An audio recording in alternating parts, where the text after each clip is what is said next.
in the Los Alamos laboratory regions, where we built some hermetically sealed rooms that were very deep, going down over a mile. We also built additions onto Groom Lake and S2 and S4 complexes. There are a total of 9 underground. They're called DUMBs. Like, you can learn a lot from this dummy, but DUMB stands for Deep Underground Military Base. And or a deep underground, DUM-2, for instance, is a submarine base, and I have built a few of those too, which are off our continental shelves and then certain islands and out in the Atlantic and the Pacific in strategic locations. All this, I can hardly, in an hour's time, I can hardly squeeze all this in. So I'll be kind of rambling here if you just bear with me. The main topic of my discussion here is to link up basically what's going on with these deep underground military bases, what they're being used for, what is the present situation now being employed both by our federal government, which is slowly being phased out by the United Nations government, as well as the New World, end quote, the New World Order, which is an even higher entity, and who these higher entities are taking their orders from, and try and link up basically what's going on. A lot of us have been kept in the dark. We've been given, maybe most recently over here, photographs of an alien at Roswell. I'll just make a very brief statement about that. The photographs cannot stand up to a computer grain analysis test and therefore are retouched or faked. They're not real. The real one, the real photograph of the charred or dead alien that was, or one of the several that were autopsied, is over here, was given to me by a friend by the name of Skip Frombach of Seattle. And his father worked as one of the principal doctors. He was from Germany at the time, and worked on some of the autopsy material, from what I understand, along with other people. Anyway, you just can't believe everything, and that goes for me. You got to get out there and do your homework. Like I always say, you might, don't put your spectacles on, you put your skepticals on when you listen to me. So if we can have a show of hands here, how many people have heard about Roswell, New Mexico? Very good, almost all.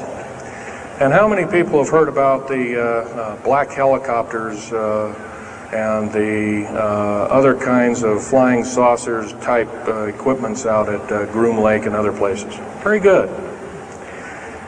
Well, this obviously is a nice enlightened audience. Most of you have probably seen what a black helicopter is, or maybe even gotten rare glimpses of an F-117A black jet, or stealth as they're often called, or a B-2 bomber, or B-1 bomber, or some of these other sophisticated aircraft that are now being touted as the new technology. Once again, where did we get this new technology? Well, obviously we've had a little hand in that. Our little alien so-called buddies, have kind of exchanged things, not without a great cost. The cost of which has been a lot of people have disappeared. Some, and I'll blow this statistic by you, there's, according to current FBI and Defense Intelligence Agency and CIA statistics, 100,000 children and 1 million adults disappear every year, and these are not kidnappings or murders or rapes or suicides or anything, totally unaccounted for. And where are these people going to? Nobody knows. Maybe one of us in this room or somebody has encountered on such an individual and lost a loved one or a friend or something, and that's unfortunate. My best friend, Ron Lee Rummel, several years ago got himself murdered because we dared to put out in print, at that time I was still working for the government, and so was he, we dared to put in print the so-called the Strategic Defense Initiative, or Star Wars, as part of the New World Order and takes its actions. It was originally written as a kind of a spoof or a joke. We had one of these alien greys dressed up and had New World Order insignia on, and of course that wasn't taken very nicely, and my friend got himself murdered. It was called a suicide, but now it's been turned over to special authorities who now acknowledge it was a homicide. Other than that, I'd like to also mention something about my father. My father was a U-boat captain in Hitler's Navy, and he got captured and taken over. I didn't find this out until about 2 weeks before he died on his deathbed. He kind of told everybody in total shock. I was one of them.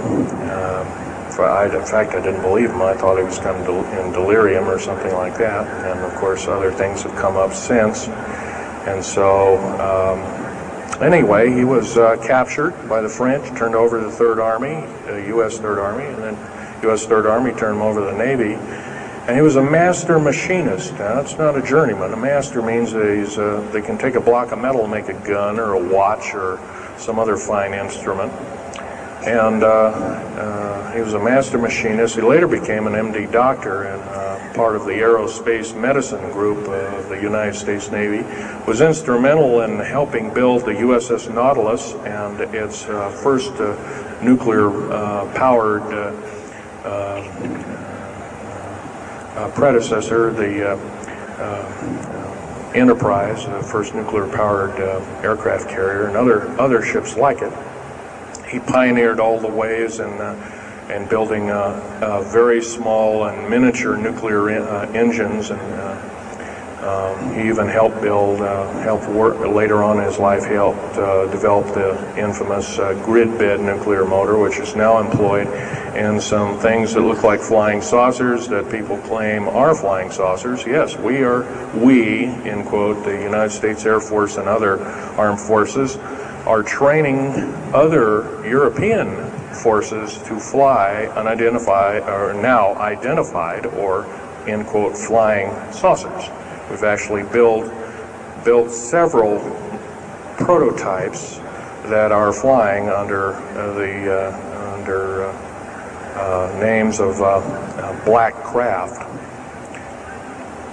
My position as a geologist and an engineer got me to see a lot of things in the world. I've been in over 70 countries. Also worked for NATO. I carried a level 3 security clearance with a rhyolite factor. Rhyolite is a hardened factor, only given out to a handful of civilians and maybe a couple of hundred military men worldwide. I thought I was doing the nation, United States, as well as the world a favor by, I thought I was kind of keeping my end up. Well, it didn't work out that way. I was to later find out that these underground bases are now being employed as strategic bases for, in case there is martial law in this country. Right now, our military professors that used to be in war colleges and the like are training people like ex-Russian KGB and Spetsnaz people right here on American soil. I've seen it with my own 2 eyes, along with other people, other geologists. By the way, I'm still a geologist, still do geological survey work. However, I don't work for the government anymore.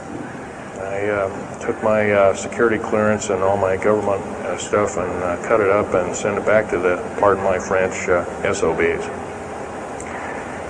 When I found out that a number of these 131